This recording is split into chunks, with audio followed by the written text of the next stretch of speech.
Bilasizlar, Yevropada halol ovqat topish juda ham qiyin. Shuning uchun biz mana do'konga, supermarketga bozor qilamiz. Oshxonamizda o'sha ovqat qilishga. Hamda kichkina handalanglar почти 4 euro, tarvuz 5 euro, bu degani 70-80 ming degani. Narxlar. Bu qimmat narsa ekan. Uni men banan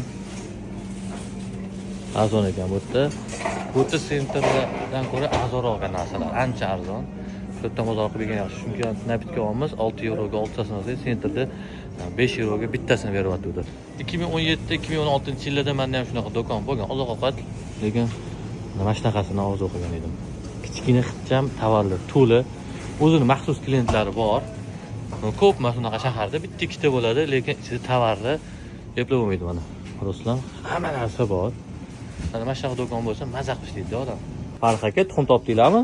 Yo'q, endi. Ana, tuxum topdinglarmi?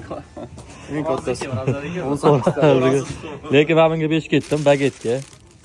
Bilasizlar, baget qanaqa edi aka? Fransuzcha baget o'zimizda ham eng populyarni hisoblanadi. O'shani originalini yeb ko'ramiz. Endi yeb ko'ramiz Fransiyada. Hozir pomidor qo'yamiz.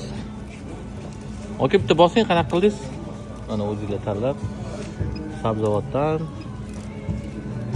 pomidor, mana. Shu bo'li shu 5 ta 6 pomidor 3 euro. 3 euro. Bo'ladi 3 euro. Qancha arzon tushyapti bozorimiz.